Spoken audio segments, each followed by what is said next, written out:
Ready? Let's go. Let it all out, we gon' let it out. With wounds in the way. Hey, yeah, hey, yeah. With wounds in the way.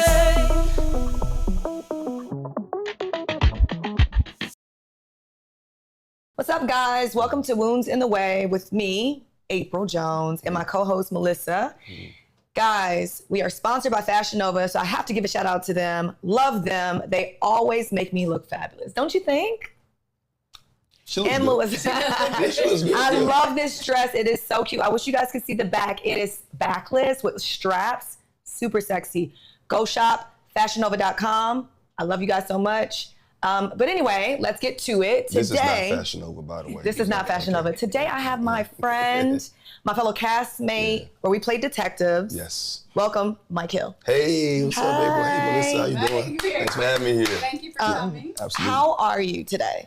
I'm well, I'm blessed. I always say that I'm far from perfect, but I'm better than most. You know what I mean? I'm alive, I have an opportunity, I have air in my body, so I'm great. I'm having a good time. Good.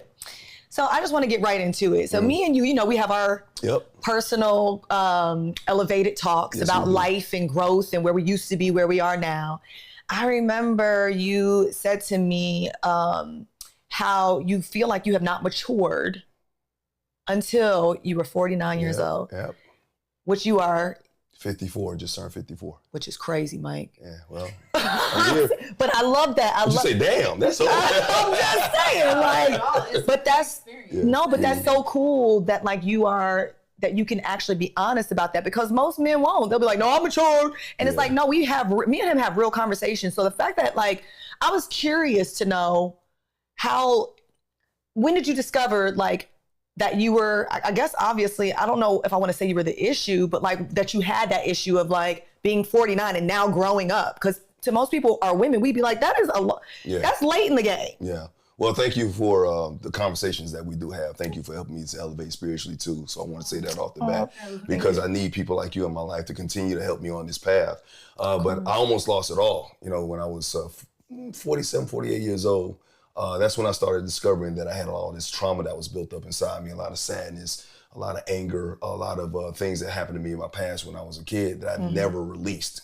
So I started writing the book. And when I started writing the book, it started coming out, and I realized all the things that was holding me back as far as being a man. And that was one of the things was being a man, because nobody ever taught me how to be a man. But I've also learned not to use excuses about what happened to me in my past. I take accountability for everything that I've done to myself and to other people.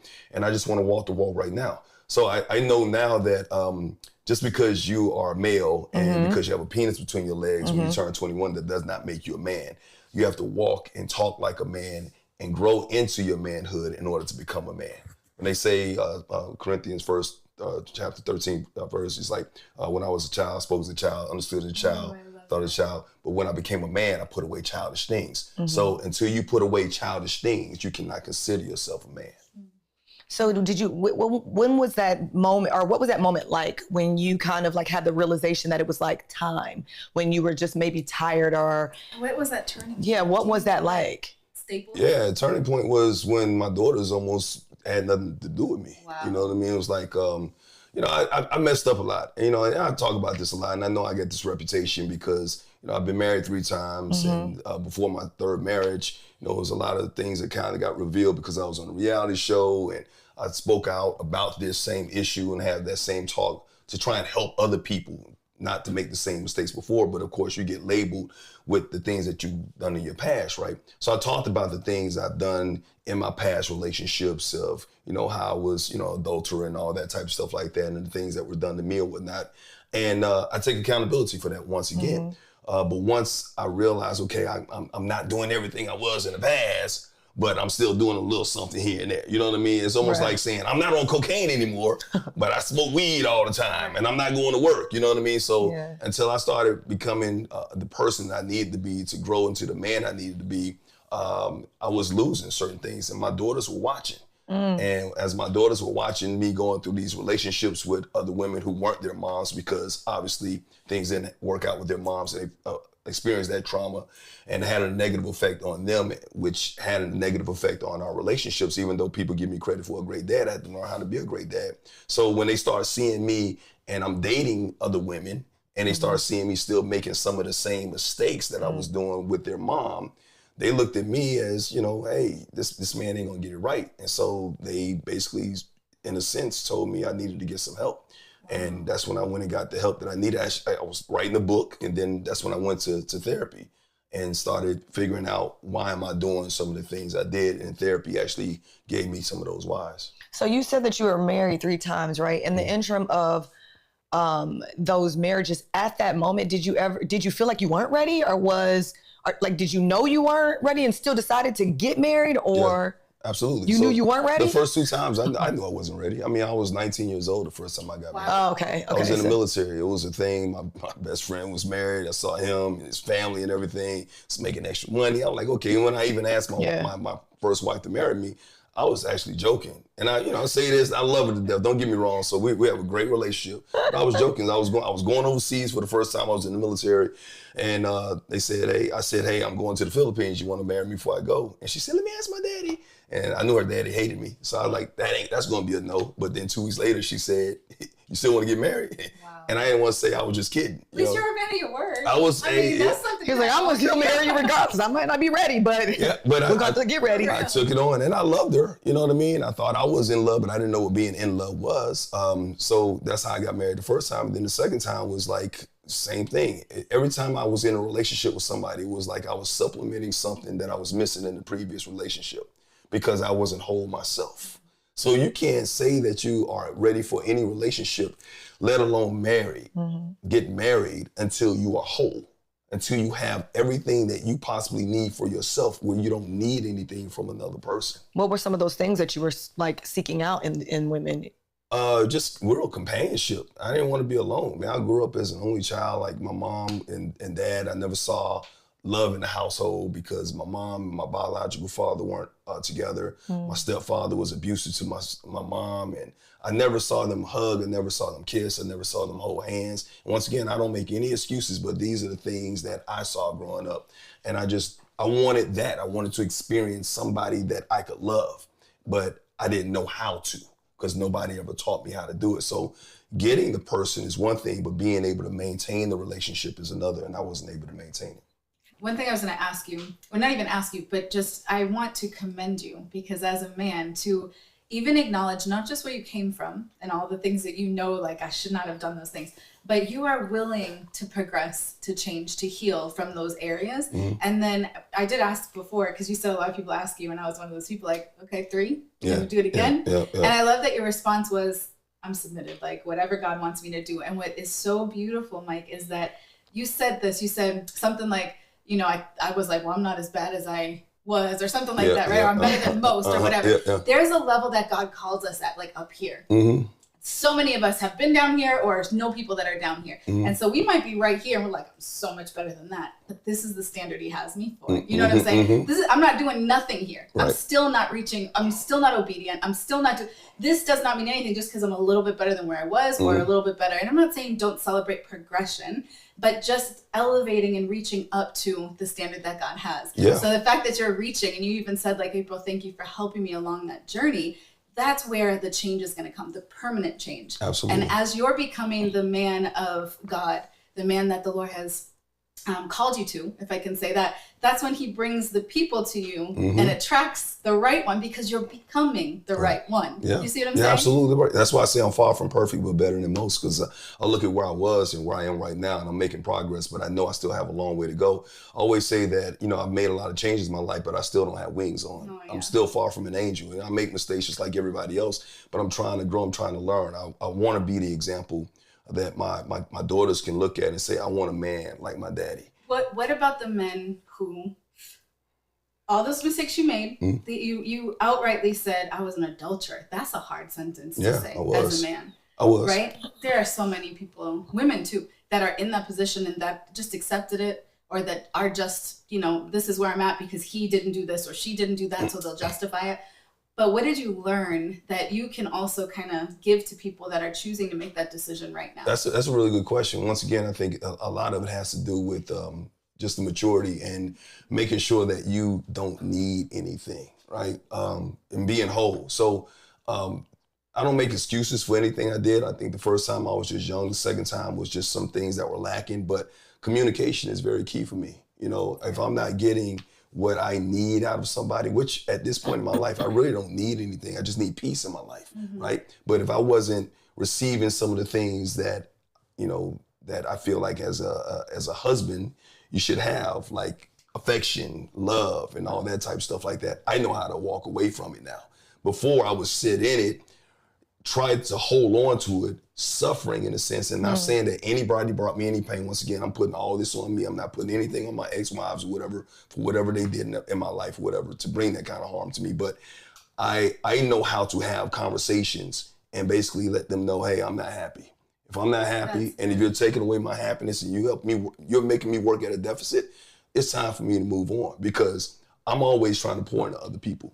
Right? So my cup runneth over, and if I can pour into other people, I'm going to pour into them. But I can't continue to pour to somebody who does not fill their own cup and has nothing to pour back into me. Fair. You know what I mean? One thing I learned from Apryl, I don't know that you knew that I learned this from you. Oh. Is that, well, I'm going to say it in my way. She didn't say this, but it's so cowardly. Like, I feel like people that have cheated or do cheat or choose to cheat, which I've done, and it was cowardly, right? She's literally been like, I'm not doing that. If I'm not happy, I'm getting out of it. Right. You are not going to turn me into that person. I'm not going to be, how do you say it? Because you say it better than how I say it. I don't know. I was just saying, like, I'd rather just not be in it. Like, if I'm going to, if I feel like it's just easy for me to let you go, basically, because why am I going to stay in something that is not serving my life? Right. And that I feel like at this point, like, it's taking more than giving. And that's true. And I think that's the thing about it. If you're not receiving something that you feel like you absolutely need, or you're not receiving things, you feel like you're working at a deficit, and you feel like you're trying to please other people and they're not doing, and that's any relationship. That's not just being in a marriage, or, you know, that's a friendship, that's your family members and everything. Then it's time for you to kind of pull back a little bit and make sure that you're getting what you need from those people. But at the same time, the communication is key. Like I said, if I'm not happy, I'm gonna tell you, and I'm not gonna stay in anything longer than I need to. With my second wife, we were roommates in a sense. It was like she had the baby and everything. And once again, love this lady, so I'm not trying to come down on her. Please let that be known. But I wasn't receiving some of the things I felt like I needed at that particular time as a husband. And that was affection. That was like, you know, a pat on the back every now and then. Is this justification? No, it's not justification. Okay. So I just want to be clear. There's no justification at all. No. So what I'm saying is, like, even though some of that stuff was happening, I was still wrong to go the route I did. But what you were lacking is fair. I understand that. So that's what I'm asking for men that are making that decision, that are choosing the path of infidelity, because they want to hold on to this one thing they really do like about the person, but they're not fulfilling every area. Rather than clearly communicating that, or going to therapy, or working through it, or if that doesn't work, with your partner. leave. Yeah, with your partner. Or if that doesn't work, leave. Rather than choosing that route. That's why I say it's cowardly, because to me, you are not even giving up. You're like using, I don't know how to say that, but like, you're using the person. Leave, just leave. And I know it sounds, man, I want to be not judgmental, because I really was in this position before. But, and it's not as easy as I'm making it sound, but it feels to me like that's a lot. And I'm not saying you are doing it, but it sounds like justification, like, because this didn't happen, and here's all the reasons why I did it. No, it's not. No, once again, that's what I'm saying. I want to clarify. I don't want to justify anything that I did. What I did was totally wrong when I did it. No matter what was going on with me, I had the choice to leave if I wanted to. And the message I would have to any man is to man up when it comes to that. If you're not happy, or any woman, if you're not happy in your relationship, tell that person. And if it's not working out, then get out of it. I mean, I'm not basically saying or recommending divorce for anybody, but also, like you said, go to therapy with your mate, try and work it out, try and come to some kind of compromise to make things work. If it doesn't work, then you go your separate ways. But, you know, once again, there are other factors that might be involved, like the kids being involved. Like my youngest daughter was involved. I was already without my oldest daughter, and I was trying to make it work out. But still, at that same particular time, I would have much rather, I should have done what I know what to do now. And that was to leave, even though my daughter was involved, instead of breaking her heart and doing what I did to her mom to cause the divorce. Fair. You know what I'm saying? I should have been, like you said, I shouldn't have been a coward. I was a coward. I should have been a man. But once again, that's me growing into my manhood, knowing what to do now. That's fair. Yeah. Do you have sons? I don't have any sons. Okay, so what would you say? I know they're not biological, that you don't have any biological sons, but to the younger men out there that are they're in positions where we don't have a lot of role models. There's not a lot of you walking around saying, I made a mistake, I made this decision, and this was the result of my mistake. I've talked to my dad about this. So when I was younger, I was 9 years old when I found out he was cheating on my mom. And I told her at 16, because I didn't have a choice, but he had a whole nother life, basically. And I had to hold the secret. And he said, if you tell, unfortunately, we're not going to be around, you're not going to be able to be around your mom and your sisters anymore. And I was like, so what I did is I turned into a person that would help him conceal it and hide it. And that turned into a lifestyle of learning deception and bad habits, right? To this day, he regrets it. But to this day, I have learned so many lessons from that. And I know that, unfortunately, I wasn't able to learn the mistake. How do I say this? I wasn't able to learn what the results of the sin was. Yeah. I only saw that he was always around a bunch of women. So he always had women friends. That's what I was told. These are my friends, right? A bunch of women friends. Then later, I get into my own marriage, which I was in for 20 years. And nobody said to me, you shouldn't be around a bunch of men, especially if they're not your husband's friends, right? Well, that makes no sense. What, you're not going to take my friends away from me. My family did it, right? That's just how we grew up. Yeah. Later on, my dad sat in this chair on the podcast, was like, you don't have female friends, not if they're not. I'm like, you gonna tell me, you gonna say it now? Yeah. Like, if you're gonna do the sin, show the result. Right. So that you don't make those same mistakes, that your children don't make those same mistakes. So what would you say to the men, the young men that are watching this type of stuff happen? Well, hopefully they're not watching. Hopefully they're learning better than, that's why, and this is the reason why I put my book out, to give them those same lessons, to let them know. But once again, I think it's tough sometimes when you open up, and I know even when I'm opening up now and telling you about my past, people judge you based on what you've done in the past and not how you've grown and what you've become or whatever. So I have to tread lightly when it comes to that. But I tell them to grow up. I mean, make sure that you're sure before you get into any type of relationship, any type of commitment. Make sure that you know yourself more than you know anybody. Make sure that you know what you want, what you need, what you desire, whatever, and don't settle for anything less. Because if you settle for it, then all of a sudden you're going to want it. And then if that person's not able to provide it, you're going to look for it elsewhere. Yeah. And that's going to be the hard conundrum that you're going to put yourself into. So I just always say, think. I tell my friends now, I just got into it with a friend of mine that I felt like, and I can't even believe I'm having these conversations. I'm like, you're going to hurt this girl. You're going to hurt her. And he's a man. He's a grown man. He's an adult. I said, you're going to hurt her.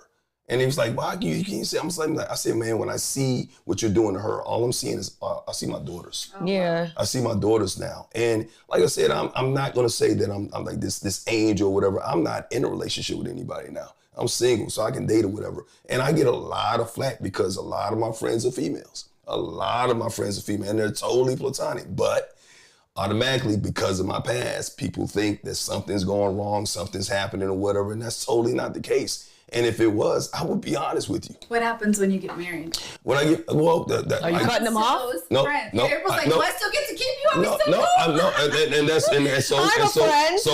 so there you go. So that's I'm glad you asked that question. So make sure that is something that you stand by. That person might not be for you. If I have female friends like Apryl, who's totally just my friend, right? Very beautiful lady and whatnot. Some people might not be able to handle that. But if I know that Apryl is my friend and just my friend, and this woman is in my life and she can't handle my female friends, I'm not, I won't cut her off. I won't cut her off. Okay. I won't get into that relationship, that committed relationship with that person if she has a problem with me having platonic friends. Ooh, hold on. Okay. Hold on. Oh gosh, here goes Melissa. I'm sorry. I'm only because my responsibility to my husband is to protect him to a certain degree, to protect his spirit. That's when you become. Right? That's when he becomes your husband. Correct, yes. I'm saying I won't allow it to get to that point. I won't allow it to get to the fiance, the girlfriend stage, anything like that. Okay. If she has, what if she doesn't have a problem with Apryl? Like April's cool, she loves Apryl. You guys you're married, you respect your wife, you're married, and you're in a position where you're supposed to submit to one another. Mm-hmm. And she says, something's not right. I'm not comfortable with this relationship. Are you willing to say, okay, Apryl, I love you. I love you, but I need to pull back for a second because there's something that's... If it was something that I was doing differently, if she told me I was doing something differently or something that Apryl was doing to disrespect, you just use your name. Sure. Yeah, sorry. Just say it here. Use me. I'm Just use your your name. friend. Just use it. But just like, so like if there's something that was being disrespectful or something like that, I would definitely take care of, make sure that I protect my girl. I would make sure, hey, boundaries or whatever, or we took pictures or whatever. She felt uncomfortable in any kind of way, I would address it. And another thing for me is, if I have female friends and I have a girlfriend, my female friends are now friends with my girlfriend. My girlfriends are female. Yeah, they are friends. Yeah. Like, they know everybody. They ain't like, I'm getting random phone calls. It's not like somebody's calling me, and no, they're not going to disrespect my house and call me at 11 o'clock and we're going to be on the phone, whatever y'all say, kikiing and stuff like that. It's not going to happen. And the thing is, I'm just as liberal when it comes to her male friends. I get killed all the time by my male friends. Like, you let your girl have male friends. Like, she knew that dude before she met me, right? And she says they're just friends. They're cool. I got to be able to trust her because what's in the dark is going to come to light anyway. And if she messes up on this version of me, then she just messed up on a good thing. Fair. That's the way I look at it. Apryl, are you comfortable with whoever you're dating having female friends that you're not friends with? Let's say you just don't get along. The person's not necessarily, or it's not your vibe. It's not your person. Like, are you cool? Hold on. Who's not my person? The friend? The friend. His friend. He has a female friend. You don't feel threatened. You don't think necessarily anything's going on with them. But it's just not something. We don't vibe. We're not cool. You cool, but we're not really friends like that. So you don't really know much about her. You're not trying to hang out with her. Maybe she doesn't like you. Maybe she doesn't like to hang out with you. Well, I mean, if a woman doesn't like me and that's his friend and it's creating havoc in my relationship, then that's a problem. If it's creating havoc in our relationship, what I do understand is when I come into relationships with, any partner of mine, who you had in your life before me, I'm not tripping because I do believe I have great friendships. I have a Stan, Stan. I have chemo. I have friendships of 11 years. 12. I'm not getting rid of those friendships because that is completely platonic. But what I always do every time I walk into any partnership with a man, they are meeting those friends from the beginning. There is no a year later. Yeah. No, I have guy friends. Because I want my partner to feel comfortable. I believe that it needs to be reciprocated on the other side. I don't want to be hearing about Jessica 2 years later. Who is Jessica? Right, all of a sudden. Well, this is a problem. Where was Jessica at in the beginning of a relationship? And I never heard you speaking about it, Jessica. If she was such a good friend, why me and Jessica having kiki? That's what I'm saying. Exactly. Why have we not kiki? And y'all should. I mean, that's what I'm saying. If that person is that special in somebody's life, you guys should be some kind of relationship, have some kind of relationship. So let me take it a little further. So if you have a problem with, like, if I'm with you and you got a problem with her, she's my female friend or whatever, where does it stop? Like, if you had a female friend that was your friend and she was causing issues would you have to give her up? Would you? I'm just saying, like, so, you're asking a person who has had to do this and did it. A female friend, not a male friend, but a female friend. Because not in a negative way, not because he made me, but because he might show something to me, and because I'm submitted to God.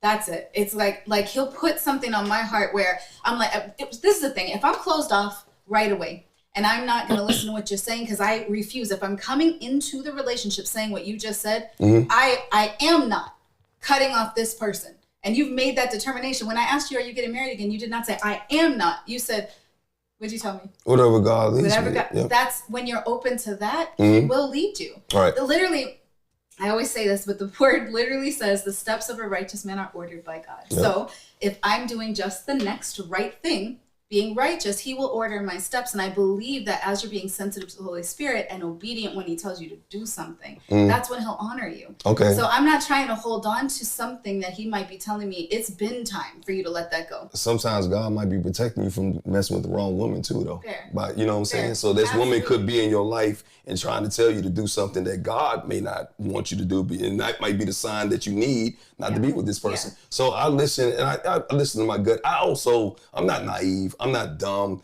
I can see what's happening. I understand energy. I can understand if somebody's being disrespectful, if somebody's hating, if I brought, once again, bring Apryl up again, brought Apryl around, and then this woman, Apryl doesn't even speak to my girlfriend or whatever, I got a problem. Then you know that's weird. I got a problem. You wouldn't be friends with someone. No, I would check Apryl. I would say, look, you know what? This is my lady. You're gonna have to respect her. I can see you doing that. And why are you being weird? Yeah, why are you being? What's going on? And even if they came in, because I've had I've had female friends come when I started dating somebody serious. I don't know if I like her. I'm like, what do you mean? What don't you like about her? But you're not gonna be disrespectful. Yeah. That's what I'm gonna say. You're not gonna, if I'm with her, if I like her, you love her. That's the way it's supposed to be, right? Same thing. If April's with a guy, if she likes him, I love him. Right. That's the bottom line. And I've heard that about you, and I like your approach, where you will step in and you'll say, like, okay, I love her, I respect you, I respect your position, this is my girl. Yeah. And you defend and you protect, but at the same time, you're connecting and bonding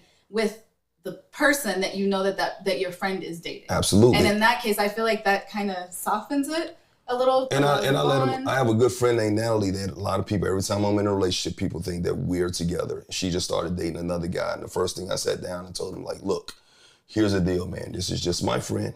Nothing's ever gone on. We're not. And I had that man-to-man conversation. Yeah. Let me tell you, as a man, nothing's ever happened and nothing ever will. This is my sister. I love her as a sister. I will protect her like my sister, and bottom line. So just, I want to make you feel comfortable. Here's my number. You need anything from me, I'm there for you, bro. Do you think any men would ever say something like that to make the other man comfortable? Yeah, with ill intention. I'm sure men have done it. Does that, because to me, like, I love that you said that, and I would really believe you, to be honest.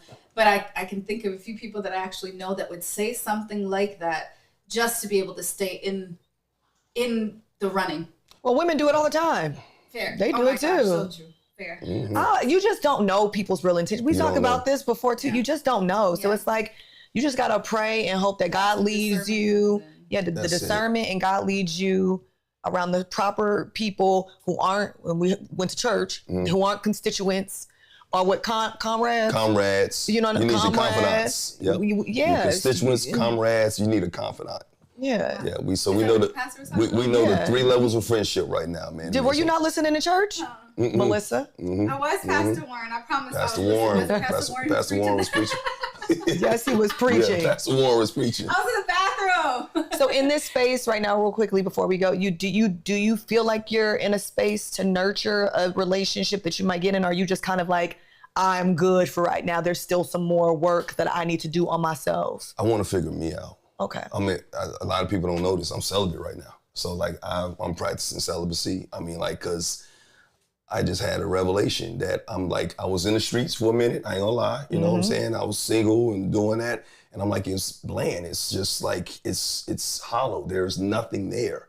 And now I want to leave with this head. I want to leave with a different head. I want to leave with my heart. And if I meet somebody, then I can be in a relationship or start a relationship based on something other than the physical. Yeah. And I think that's the main. So for me, I'm seeing more clearly. We talked about this, not just from a standpoint of relationships, but friendships and everything. The clarity that I'm getting right now in this space that I am right now is magical. And I want to continue that journey until I feel like, like I feel like I'm whole, but I want to feel strong enough to be able to maintain any type of relationship that I start with anybody. That's high five over here too. So proud of you. Yay! This is amazing.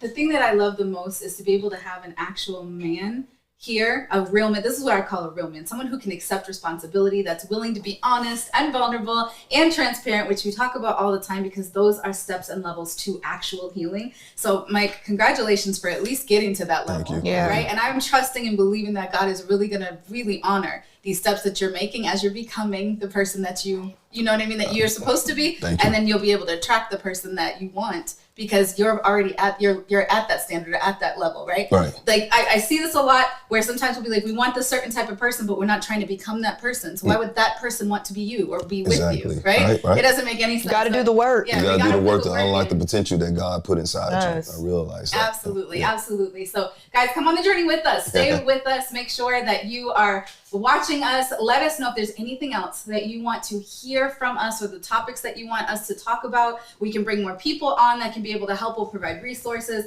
therapeutic, anything that you guys need. We're here to be able to help get there. And I also want to say thank you, Fashion Nova, because I'm really thankful that you have been able to sponsor us. We love these clothes. We're super comfy, and we're very, very thankful to be working with you. So keep strengthening, guys. Wounds in the way.